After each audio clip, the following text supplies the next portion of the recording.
Welcome back to the C9 Win podcast. The Rio Major just finished, so let's talk about Cloud9. So the team performed below expectations in general. Going in, I would have expected at least a semifinal berth, unless we got an awful draw like Na'Vi round 1 or something like that. That's really the only way I would have been okay with a quarterfinals loss. But then after their Legends run and the bracket ending up the way they did, there really was no excuse for this team not to at least make the finals. Losing to Mouse, in my opinion, is pretty unacceptable. Not a single player on Mouse is better than their counterpart on Cloud9, except maybe Dexter, I guess. That's the one you could talk me into. But what still frustrates me is that even with our awful overpass T-sides, we were still in the driver's seat to win, but we lost lost twice versus Pistols on that overpass match to lose 14-16. We still had the comeback. We still had the CT side that we've seen on overpass the whole major. The match should have been a 2-0, but we lost twice to those ecos.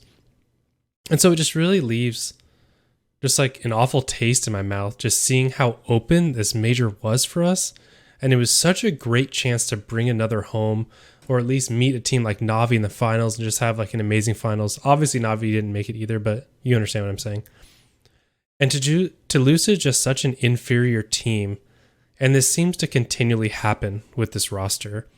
And I don't know if it's a lack of respect or a lack of prep or a lack of concentration when playing these like non-top 10 teams, but we seem to lose a lot of games to these inferior teams like Imperial last major, Astralis, Big, Furia, NIP, Spirit, Fnatic, Greyhound, like these non-top 10 teams, like even Liquid, I would say we should have no problem beating, because I just feel like they aren't in our class. They don't have anywhere near the skill of players that we have. So we should be beating these teams and not losing to them. And then we turn around and we beat FaZe. We beat Na'Vi. We absolutely destroy Heroic.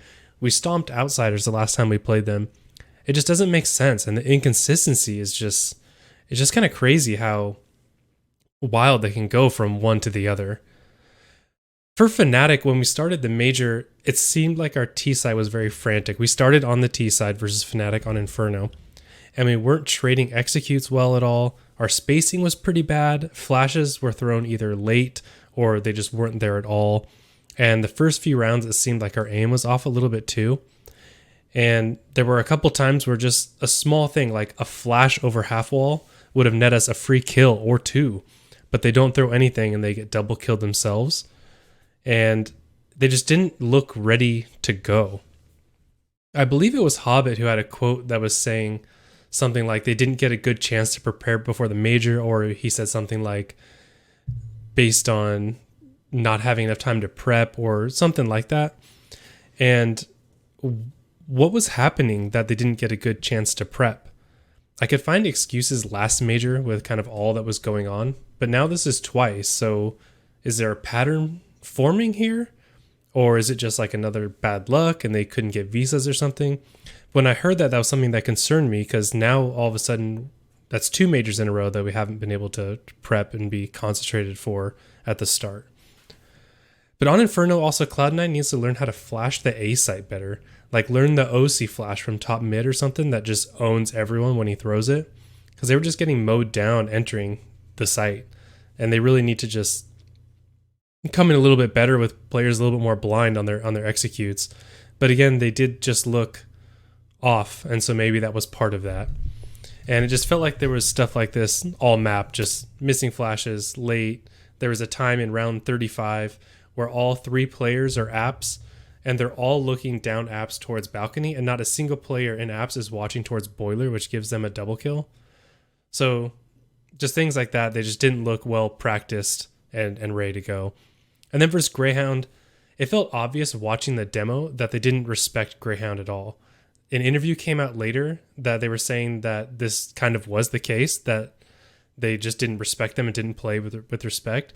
And I actually had that written down before the interview, because when you watch, it's just very clear that they thought they were better aimers and they were just taking duels to win. They weren't running like their normal T-side executes and stuff.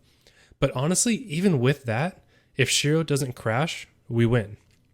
So maybe none of it matters, but this could be like a little bit of a lens into what happens maybe over and over when we lose to these bad teams, is that it could just be the fact that we're not giving respect, or maybe we're not prepping well enough. So I thought that was interesting. It definitely was obvious on the demo that there wasn't respect, but even with that, we still should have won.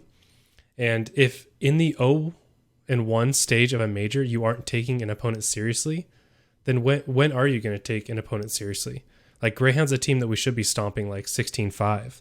And so if in the major you're not doing that, then are you going to be doing that in Cologne, or you can be doing that in the Pro League or whatever?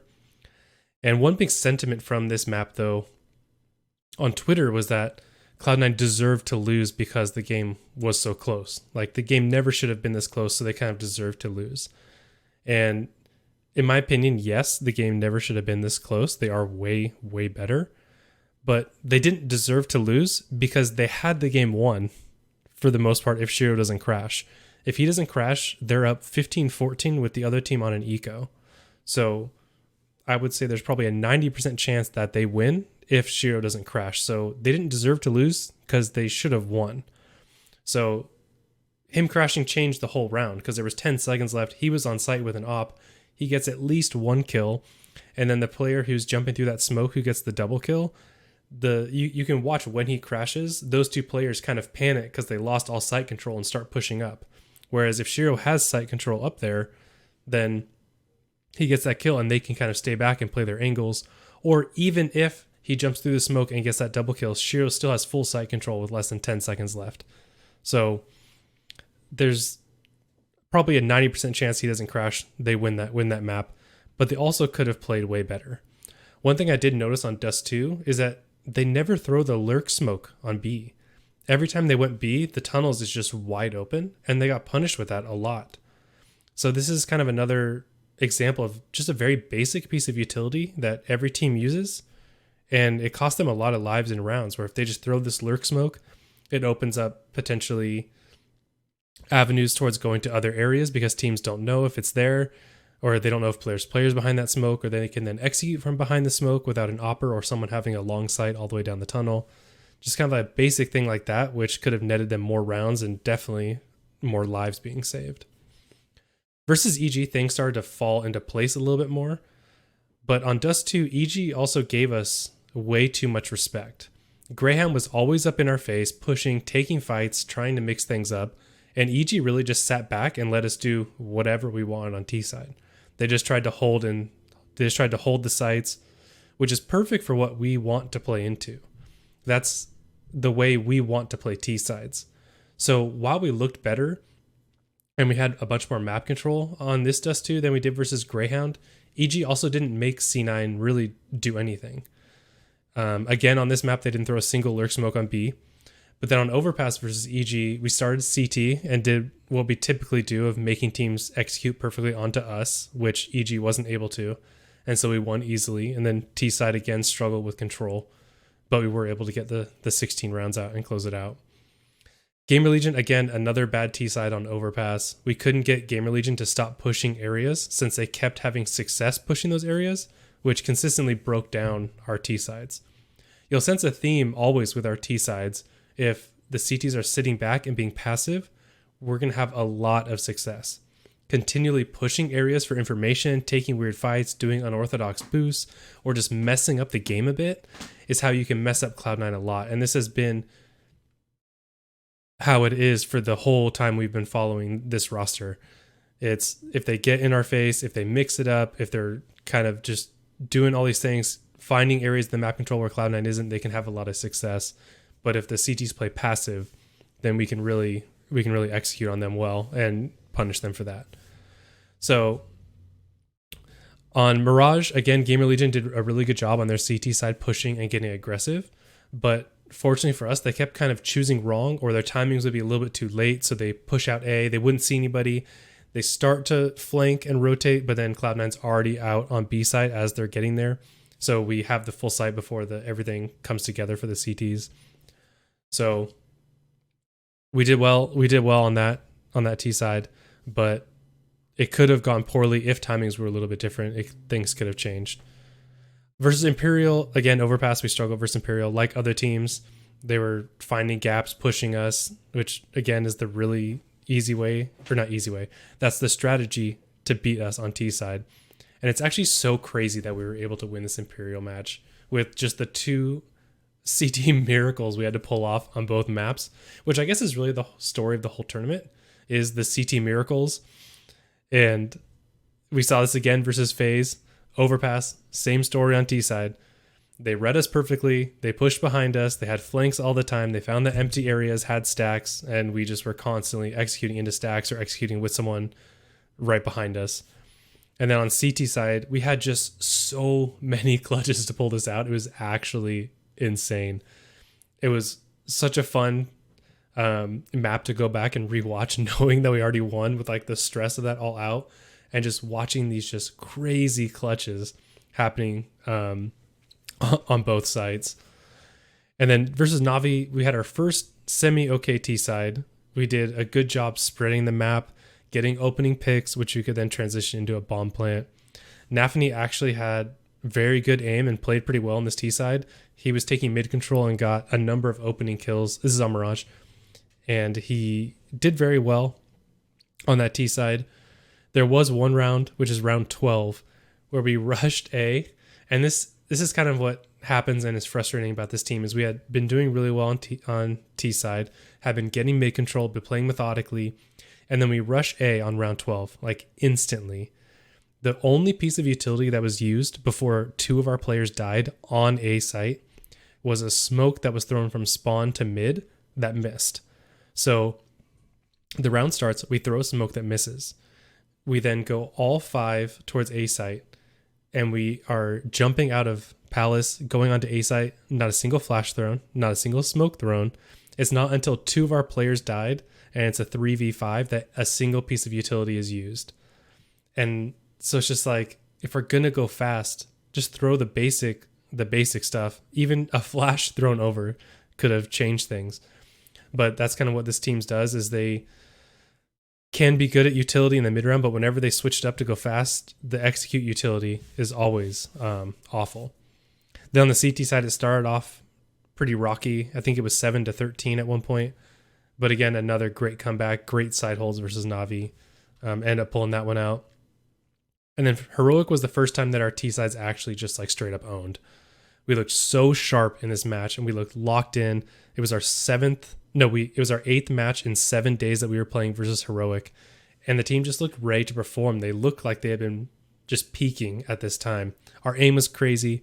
Axile obviously had one of the sickest highlights of the tournament, jumping out of the Mirage B apps. And we just looked completely unbeatable.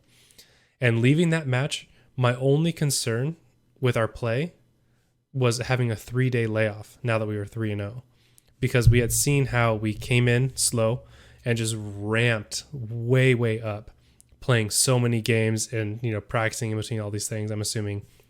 And it was clear we were just peaking. And then we had just a 3-day break. So I was worried that we were going to come in and not perform, which is kind of, what happened versus Mouse. Overall, I think the tournament had super high highs and very low lows. I think that really is this team in a nutshell. Some days we're literally the best team in the world, and other days we just look awful. And I think a lot of this stems from our T side struggling to adapt, and also just giving away the number of rounds that we do with non-utility usage, which kind of brings me to Nafany. I've been thinking a lot about Nafany, and ever since Maui brought up their flash assists a few months ago, which caused me to really dig deeper into their T sides, and I made that video on how Cloud9 uses utility and how they play their T sides, I've been paying a lot closer of attention of what's going on. And for this whole time, I haven't wanted any changes to the team. I wanted to see what they can do. And at this point right now, I think I'm actually on board with a swap of Nafany if we can get a better option. And here's why. I feel like when things get hectic on T side, things start to go poorly. I feel like there isn't a reset or a calming voice or whatever. Like, you kind of can see, again, he's not the IGL of a top team, but like you've seen JT, you've seen how his calm demeanor, and he can kind of like reset things or get people in the right mind. And you can see how on some of their matches, they can start really poorly, like, down 0-6, 0-7, and then completely change things around. Whereas I feel like for Cloud9, when things start to go poorly, they stop throwing the right utility. They start trying to force fights, and things just kind of start to spiral down. Like they start trying to brute force everything, and they continue to head to areas of the map where they're struggling and not always using new ways to kind of gain that control. And now Maui has been the vocal spearhead of, wanting Nafany swapped out. And he does have some great points. He had a point on a podcast this last week where, what was the name of the podcast? Talking Counter. He had a point on Talking Counter this week where he was talking about how Groove was doing all the shot calling in the online era. And when they were number one, Groove is on the mic. He's the one doing the calls. He's the one telling the team, hey, calm down. This is the situation. Here's what we're doing.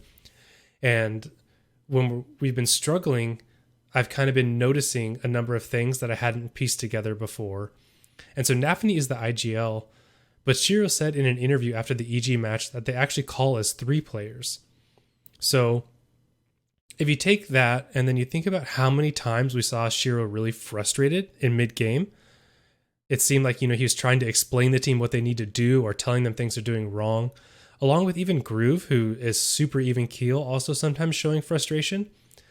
That leads me to kind of believe that they might be frustrated with Nafany or not believe in his calling. So along with that, Hobbit had an interview saying something, I couldn't find the interview, but it was something along the lines of like, Nafany needs to improve, or he's still trying to work on getting comfortable calling, or it was something to that effect. I couldn't find it, so I don't have a direct quote, but I remember that being my takeaway. And this leads me to believe that maybe they now don't believe in Nafany, or he just hasn't grown at the pace that the team needs him to grow. If the difference between Groove being able to talk to his team, being the number one, like unbeatable team in the world, and Nafany leading is the very inconsistent team that we have now, that means that we need someone who can be in sync with Groove. And that doesn't seem to be Nafany at this point, because it's been a year since they've been doing LAN. So obviously our CT sides are phenomenal, but our T sides can be so bad that it's just crazy for the talent that we have. And it just feels like the adjustments aren't there. And the same CT strategies, which I have just talked about, of pushing areas, mixing things up, they seem to beat us over and over. So Nafany's had a whole year of calling now. And if Cloud9 decide to move on, I would be okay with that at this point. If they don't move on, then I'll also understand it and I'll be okay continuing. But it does feel like something needs to change. I just think that his fragging isn't at a high enough level that I'm like, oh, we need to keep him for fragging. And it also seems like his mind or his sync with Groove's system isn't at a high enough level that you can deal with like low fragging. So we either kind of need him to be fragging a ton or being part of the system. So if we can get an IGL that is way more in line with Groove, understands Groove's system, is totally in sync, and is able to call based on what Groove is teaching, then that seems like that could be the right move to do. As for what moving on could look like, in that same podcast, Maui said that Nafany needs to go now, and that there was discussion on if Cloud9 would sell Hobbit or Axel or even Shiro to other teams. So there was kind of talk about what Cloud9 is going to do with the roster as a whole. Are they going to ship off some pieces, just Naf? What's it going to look like? I personally don't think that shipping off Hobbit and Axel or even Shiro is going to happen. Because if you're going to sell, especially Axel and Shiro, if you're going to sell them, then why even have the team? Like, just sell the whole roster, in my opinion, if you're going to lose them. Because if you're going to lose a top 5 player, then like, what are we doing? We're not building for a championship at that point. So I personally don't think that would happen. We'll see, obviously. But Cloud9 at this point has made enough money from the 2 stickers based on the sale price that I believe that they actually have money to keep the players and then also even potentially make it better with a buyout. So for Nafany replacements, Maui brought up Boomich, he brought up Jerry from Fours, and he also brought up Chopper from Spirit. So I can't really comment on what on who I would take, because I don't watch enough of these other teams or have them studied enough to really feel comfortable sharing which of like the three or any of the three that I would take at this point. Maui obviously has a lot more of a broader knowledge than I do. I obviously focus more on Cloud9. So I would have to watch a bunch more of their demos before I actually had a real opinion that I was comfortable stating. That said, I'm hesitant to take Boomich. Maui thinks that he would be a great fit, but I just remember how frustrated Navi was with him, and so that is kind of maybe coloring it in a way that is negative for me. I feel like I'd rather take Jerry or Chopper, but again, my opinion doesn't really matter because I haven't studied the other teams. So again, take that with what it is. Everything I know is just from like random interviews and stuff like that. So I believe that Cloud9 could pay a buyout. I think that's feasible, again, based on how much money they've made. So we'll kind of see what happens here. I'm not sure if Groove is the pure decision maker or if there's like a GM above him who decides the roster decisions. But they have made great decisions up until this point. I mean, look at what they've done with Academy, bringing in players, moving it up. I mean, they clearly have made amazing decisions in the past. So I trust their decisions moving forward. And it pains me to say that because I really like Nafany as a player. I love his energy. I like him a lot. But the results kind of speak for themselves. If we have 2 of the 5 best players in the whole scene, we shouldn't be struggling this much, and we shouldn't have as many bad tournament results as we do. And like I said, when we first signed this team is a championship or bust team. And right now we're not really winning championships. So 2 days after the major is over, I feel like we probably all still have this feeling that it should have been us lifting the trophy. We had it all ready. We were so hot going into the playoffs. We were just winning one of those anti-ecos on Overpass away, or some very small adjustments from winning Overpass and beating Mouse 2-0. And it just leaves me feeling awful. It's like we now have over 2 months off, and just to sit with that. But if a change is going to happen, it should happen here because we do have so much time off. They could get a ton of time to practice. Like I said, I'm okay either way, but I'm leaning towards hoping an IGL change is made and hopefully here soon so they can get that practice in. I don't want to wait until a month before the major or anything like that. If you're going to make a decision, it's really got to be right now.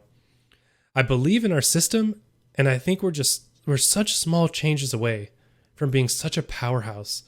Like the number of rounds that we just throw away on T side from just a small change could make such a difference. Like imagine if every map we had 3 more rounds. So instead of it being 13-10, it's 13-10 us. Like we would be completely dominant. Like in that match versus Fnatic, if we just throw that one half wall flash, boom, we get that double kill. We have the B site. We win the round. They're ecoing instead of it's us on an eco. Like that's a huge change. That's like 2 to 3 round swing right there. So just such small things could make such a big difference. But overall, I think it's been a really great year to just be a Cloud9 CSGO fan in general. It feels so amazing to just have a team back to root for and that has legit shots at winning every tournament they play.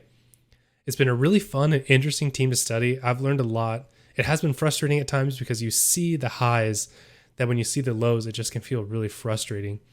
But I'm really excited to pick it up again after the holidays and just continue watching this team and see where they go, see what they do, see if they have made any changes. If they keep the same roster, what have they changed stylistically? Will anything have changed, etc.? Thank you to all of you who follow me, like watch my videos, chat with me on Twitter, etc. I really enjoy this like little space that we have to just enjoy talking and learning more about Counter-Strike. It's just a really nice way to have like a little community that isn't just wide open and hot takes and all that stuff. It feels like a really smart community that we're all just trying to grow and learn. And we disagree, but then we talk about why we disagree. And it's been really nice. So if you follow me or watch all my stuff, thank you so much. It's been really fun. I've really enjoyed every aspect of this. I'm not sure what content is going to look like until the next tournament. Everything feels like a bummer to make right now. Like I was so confident going into the playoffs. I was like making ideas for videos after that we were going to talk about. I had some like social media like images or memes or whatever, like ready to go. I was feeling so confident that to just make stuff now that would just show why we lost just feels like a real bummer. And kind of feels unnecessary with the full break. Everyone kind of watched what happened and saw. But if we do make a change, I'll definitely make a video on that, talking about whoever the new players are, what the change could look like, etc. Kind of like the player profiles I've done in the past. I'll do a profile on that player or two, depending on what happens. But I'm not sure if I'll have any more content from this specific major. But we'll see what happens. Feel free to follow me on Twitter at cloud9_win. I'll post any updates to anything I'm doing over there. And I hope you have a good holiday. We're going to be back next year. We're going to win some friggin' tournaments next year. Let's get it. C9 win.